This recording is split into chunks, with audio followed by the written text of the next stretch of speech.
ma ngi fay dem kon loolu liggéey bu yaatu la am na liggéey boo xam ne it ci bis yoo xam ne dañ koy jagleel daaray alxuraan yi nga xam ne dañoo nekk ci dëkk bi ñoom it la fa war a dem ma ngi fay àgg waaye am na bis bu set barab boo xam ne jagleel nañ ko ñi nga xam ne ñoo dëkk ci sancaan yi nga xam ne dañoo néew dool lool seen loxo jotewul gannaaw ñoom it dañ fiy ñëw ngir ñu jagleel leen barab boo xam ne ca lay ñëw ngir ut luñ fa barkeelu ngir yóbbaale ko kon loolu ñoom bisu set danañ ko def mu nekk liggéey bu am solo ba ci samedi yi noonee la koy waa kër maam Saliou Fall Daaru Xafoor di ko innee muy liggéey bu am solo liggéey bi daal jàpp nañ ne mën nañoo wax ne mat na daj na ndax kenn mënta matal lépp waaye kenn mënta dajal lépp kenn mënta xam fépp waaye li nga xam ne xam nañ ko te fàttewuñ ko te doomu aadama yi suñu mbokki taalibe it fàttali nañ ñu ko fexe nañ ba barkeelu ba àgg fa kon dañuy ñaanal sëriñ Amdi Xadi mi nga xam ne moo toog jataayu maam Cheikh Ibrahima Fall Lamp ak sëriñ Assane Fall mi nga xam ne moo toog jataayu maam Saliou Fall ak njabootu sëñ Tuubaa gépp suñu borom ngën leen dolli kattan may leen ak wér ba yéene ñi ñu am ci liggéey bi ñu àggale ko. sëñ Maam Mor fi ñuy jeexale mu mel ni ngoon gu jot dina nemmeeku mbooloo mu bëri daje fi moo xam ñi indi ndog yi wala ñi ciy jël si ci barkeelu yi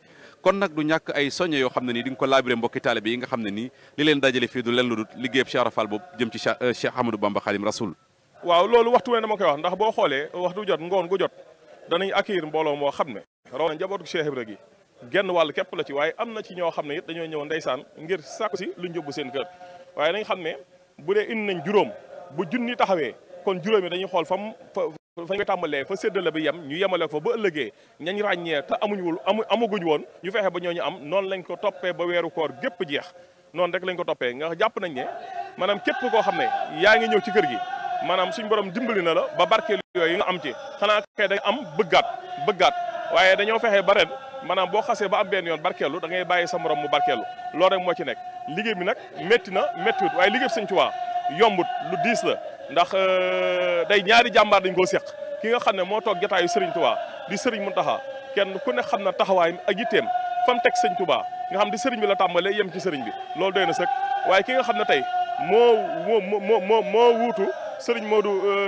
Amdi Modou Menda di sëriñ Amdi Xadi Sëñ Muntaxa day wax ne ab liggéeyam de démb laa ko xamoon tey soog a dikk day jàmbaar lool ci jëfam ci kër Sëñ Tuubaa kon toogee jotaay bu Cheikh Ibra kon jàpp naa ne Baye Fall yi tey jii seen laxasaay dana dëgër liggéey dana gën a taxaw seenu liggéey dana gën a yokk dana gën a wér kon nañ koy ñaanal suñu borom gën koo dolli kattan may ko ak wér ba yéene ji nga xam ne am na kon ñuy sant bu baax di ñaanalaat suñu Cheikh Mouhamadou Mountakha Mbacké mu yàgg fi loolu te ànd ak wér tey di ñaar fukki fan ak juróom-ñaar ci weeru Ramadan démb ci guddi kon dundal nañu Laylatul Qadr fii ci Touba ñaan yi nga xam ne di leen ci guddi gi di ñaan suñu borom boole loolu lépp def ko muy tawfiix tas ko ci ummatu rasulullah sallallahu alayhi wa sallam kon tey niñ ko waxee léegi rek programme bi ñi ngeen dégg noonu ñuy yëkkati xasida mooy Mafatihul Bichri bu Hizbut Tarqiyyah bu Daara Mbàkke ñoom ñoo war a ay gàttandu bi ak gunge bi ñi nga xam ñoo war a jàng ci kanamu sëriñ bi ci biir salle bi mooy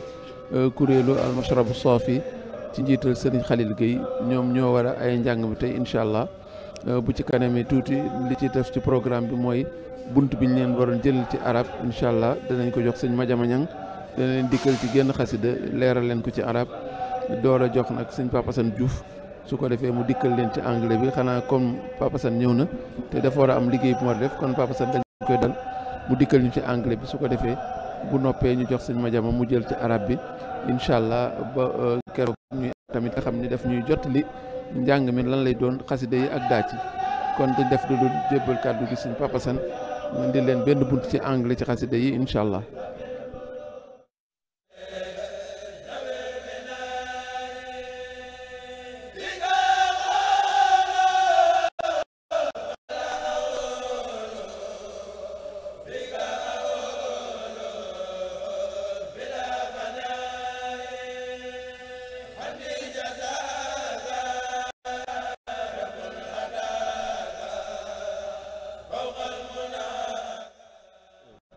Bismillahir Rahmanir Rahim. In the name of Allah, the Clement, the Merciful. Faithful viewers of Al-Mashraf Safi min Al-Manbah Shafi, the pure fountain emanating from the healing source. Good afternoon again. It is a pleasure to come again to speak about as I said, the literary production of Sheikh Ahmadou Bamba Khadim Rasul. We started by congratulating all the Muslim community on the occasion of Laylatul Qadr, the night we celebrated yesterday, and wish long life for Sheikh Muhammadul Muntakha Mbacké. Today, as usual, we have chosen one of Sheikh Ahmadou Bamba panegyrics. That one we are going to speak with will be divided in two times, today and tomorrow. It is entitled Ala Innani Usni Ala Khayri Munhimi. It is an important panegyric with so important and many topics. But before coming to the panegyric itself, I want to have a little overview on Sheikh Ahmadou Bamba's writing. You know that Bamba's writing are divided in different periods, in different steps. I can say three. The first one is the panegyrics he has written before the exile. After that, this one he has written during the exile itself, and the panegyric written after the exile. If you take each one of this period, there are specific themes, specific topics in which Sheikh Ahmadou Bamba dealt with. We have the topic of Ikhlas, Tawheed, Tawakkul, Shukr, repentance, submission to Allah and to His Prophet, prayers to Allah, Tawassul, His love to the Prophet, His companion, the Holy Quran, the glorification of the Prophet, his family, the favors and blessing he himself is granted by Allah the Lord the Almighty, among many others. And if you take each period, there are specific themes. This is not the occasion, but perhaps we will have some time, the occasion to come to the different topics or themes related to each period. The poem we are going to deal with today, Ala Innani Usni, and tomorrow, was written in the while exile. It is the period of the exile, when Sheikh Ahmadou Bamba was deported by the French colonizers from 1895 to the Gabon forests by his enemies, the French colonizers who were here in Senegal. He used his feathers, his poems, as a weapon to fight in the way of God, as weapons for jihad. That is why most of the poems written in that period are called the jihadiya poems.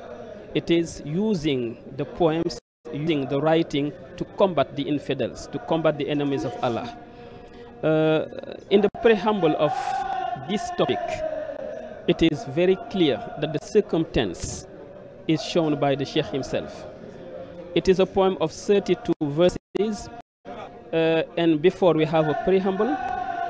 And it is also called a Mimiya poem because the ending is always mim. Ala innani usni ala khayri munhimi wala ashtaki lil khalqi min faqdi anhumi. So at the end of every verse you have the ending of mim. That is why the rhyme is the rhyme mim. It is called a Mimiya poem. And the metric of the poem is the Tawil metric, fahulun mafahilun, as a kind of a measure. This is a specific poem in which Sheikh Ahmadou Bamba himself has shown the circumstances. Right at the beginning, after mentioning the name of Allah, after praying on the Prophet, after asking protection against Satan, Sheikh Ahmadou Bamba has shown in the preamble of the poems what happens, the circumstance, by saying that Allahumma inna ahdai wa ahdaika alqawni fil barri kama alqaw khalilaka fil nar wa khatabtaha biya nari kuni bardan wa salaman ala Ibrahim. Oh you, my Lord, my enemies and yours have thrown me in the water, in the ocean, as they did with your friend Ibrahim when they threw him on the fire. And it is you who saved Ibrahim by saying, Ya nari kuni bardan wa salaman ala Ibrahim. Oh, the fire, cool down, and peace be on Abraham. Sheikh Ahmadou Bamba called his Lord and telling him that, so those enemies, it is also the enemies of Islam, the enemies of faith, the enemies of Allah. They had thrown Ibrahim on the fire. They had thrown me today on the water. That is what the Sheikh said. But it is you, Allah, who saved Abraham by asking the fire to cool down. So I seek your protection. And then he continued by saying, Ya Rabbi, bihaqqi shahri Ramadan allazi unsila fi al-Quran. On the name of this month of Ramadan in which the Quran was revealed, I want you to help me dominate the sea. Ya Rabbi, Ya Rabbi, Ya Hayyu, Ya Qayyum. So it is an important circumstance in which it is clear that they wanted the Sheikh to perish in the water. But himself, he asked God's help, God's guidance, God's assistance.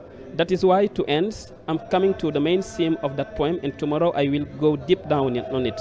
You have the theme of gratitude, the total submission to Allah, never complaining next to human being, an expression of Allah's favors and blessing to him, but minimizing the enemy's hardships and problems because he had seen God, and when you see God, you cannot see another human being.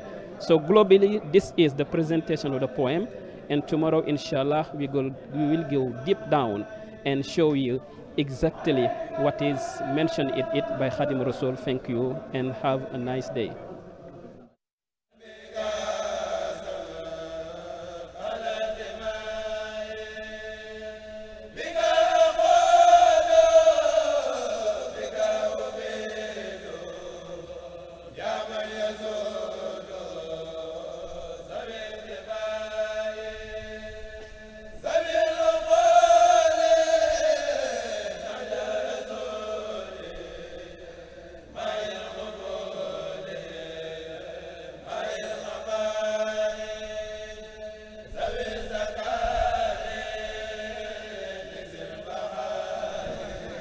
waaw ñu ngi sant bu baax kon sëñ Madiama Niang ci buntu boobu mu ñu andil astafurlah sëñ Assane Diouf ci buntu boobu mu ñu andil ci wàllu anglais ci xasida yi sëñ Madiama moo ci war a topp kon ki may dalal mooy sëñ Modou Gaye nga xam ni dafa bokk ci kuréel almashrabu soofi sëñ Modou tey yan xasida lay doon ak yan daaj lay doon incha allah.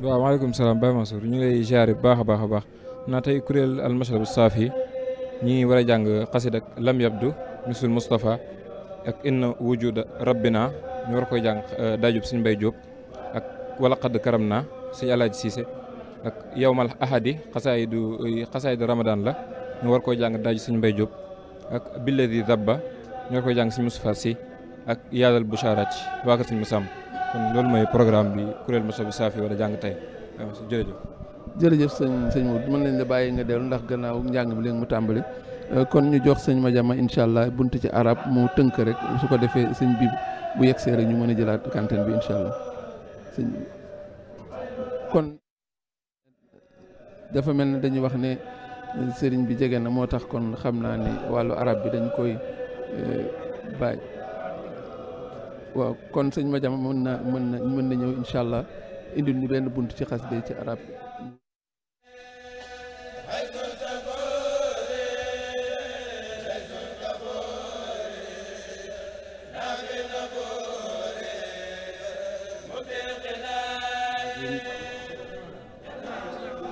أعوذ بالله من الشيطان الرجيم بسم الله الرحمن الرحيم الحمد لله رب العالمين وصلى الله وسلم على نبينا محمد وعلى آله وصحبه وتابعين لهم بإحسان إلى يوم الدين إخوة الأعزاء إخوة الكرام المتابعين المشاهدين لقناة المريدية ها نحن لقد عدنا معكم في الجلسات الرمضانية الجلسات التعبدية التي تقوم بتنظيمها دائرة حزب ترقية برفقة الشيخ الخليفة سماحة الشيخ محمد المنتقى بشير حفظه الله ورعاه وأيده ونصره. وقصيدتنا اليوم هي قصيدة مطلعها يا من بأمداحه تأتيني البشر يا مصطفى يا رسول الله يا بشر. وهي قصيدة ملقصة مختصرة تتألف من 6 أبيات ألفها الشيخ رضي الله عنه وقت أن كان متواجدا في جربيل أي في إقامته الجبرية.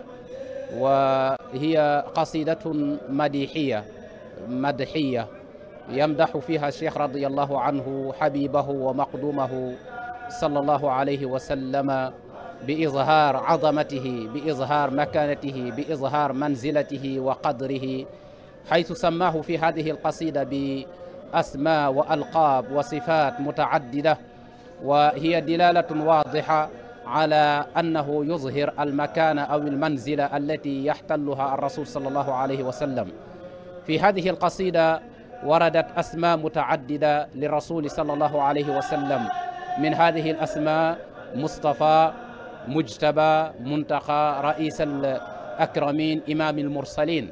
هذه الأسماء الكثيرة المتعددة الواردة في القصيدة تدل على أن الشيخ رضي الله عنه يريد في هذه القصيدة إظهار عظمة الرسول صلى الله عليه وسلم، لأنه قيل قديما بأن كثرة الأسامي تدل على أن المسمى سامي. وقد أقر الشيخ في هذه القصيدة بأن الأمداح التي وجهها إلى الرسول صلى الله عليه وسلم هي التي تدخل في قلبه البشرى وتدخل في قلبه الفرح وتدخل في قلبه السرور، كما تذهب عنه الأكدار. وهذه القصيدة جمع فيها الشيخ رضي الله عنه الصلاة والمدح. الصلاة والمدح كما تعرفون شرع وعادة ديدن وسيمة عند شيخ القديم، لأنه في غير ما مر في غير ما موضع يقول صلاة ستة بمدح ستة تأتيه بت مع اتساء، ويقول أيضا أسلمت نفسي لرب جل عن ولد مع الذي مدحه شرعي وعاداتي. وفي قصيدة المشرب الصافي من المنبع الشافي يقول الشيخ رضي الله عنه: وهو الذي لا أزال الدهر مادحه حرصا على ذكر ما قد حاز من سيري، لا قصد عد الذي قد حاز من شرف، لأن ذلك أعيا كل مفتكر، فكيف يمدحه خلق وقالقه أجرى امتداحا له في محكم السور. إذن المدح والصلاة ديدن وعادة عند الشيخ القديم رضي الله عنه. لذلك في هذه القصيدة يقول: يا من بأمداحه تأتيني البشر، يا مصطفى يا رسول الله يا بشر، صلى عليك بتسليم بلا عدد باق قديم له الأشياء والقدر. هنا القصيدة جمع فيها الشيخ الصلاة والمدح. إذن هذا بكل اختصار هي الكلمات الوجيزة التي كنا نريد أن نتناولها في هذه القصيدة الميمونة المباركة. السلام عليكم ورحمة الله وبركاته. شيخ محمد المنصور، الكلمة معكم.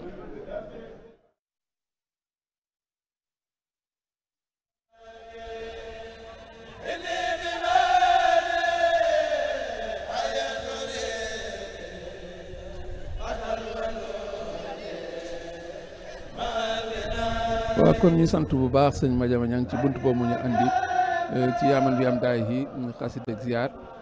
kon ni ngeen ko gisee léegi ci image bi sëriñ bi kon jege si na ci salle bi, ñi mu war a àndal ñëpp ñu ànd ak ñoom. kon daal mooy wane ne kon desatul dal lu dul njàng mi tàmbali. maa ngi seen waa Hizbut Tarqiyyah ñoom sëriñ Youssou ak ñi muy àndal ñëpp. tey di ajjuma sëriñ bi day teel a ñëw ci salle ci biir ci barab bi, ndax bu jógee ci jumaa ji rek daal di ñëw ci kër gi, su ko defee njaama daal di mën a waaj, su ko defee xaar njàng mi dawal. kon loolu mooy programme bi ñu leen fi gis nii. donc nous voyons sous les yeux l'arrivée du khalife et son arrivée marque le départ de cette déclamation. Je crois que c'est un protocole que vous avez maîtrisé maintenant et c'est ainsi que ça se passe. La seule note particulière, c'est que ce vendredi, le khalife, après la prière publique, après la prière du vendredi, vient très tôt dans la résidence et s'installe attendant que les choses s'activent, que les gens viennent et que la déclamation puisse démarrer. Et vous avez suivi auparavant la sortie qui a été faite par Serigne Papa Assane Diouf en anglais. Et vous avez suivi également la sortie faite par Serigne Madiama Niang en arabe. C'est également cette variété que nous avons voulu apporter et qui marque cette année-ci.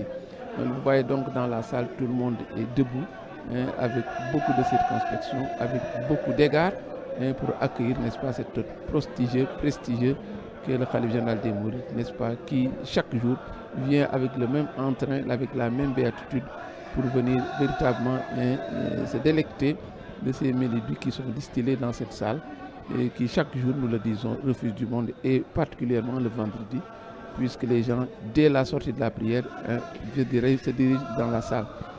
Donc nous avons également le plaisir de vous rappeler qu'il y a des montages qui sont faits sur les productions antérieures en allemand, en espagnol, et vous pourrez également les consulter. Et c'est un travail qui vient juste de démarrer, mais il y en aura même en italien, nous vous le promettons, et ce sera pour satisfaire les uns et les autres, pour ratisser large et toucher un large public. Je crois que c'est également un des charmes, n'est-ce pas, de Mashrab Safi. Donc nous le voyons, donc la salle est pleine. La salle est pleine, mais tout le monde, n'est-ce pas, avec une grande circonspection. Et évidemment, rien d'étonnant, puisque c'est l'autorité suprême du mouridisme qui va arriver dans la salle. Lui qui nous a gratifié de cet honneur incommensurable d'être toujours là, d'être avec nous, de vivre avec nous ces moments féeriques.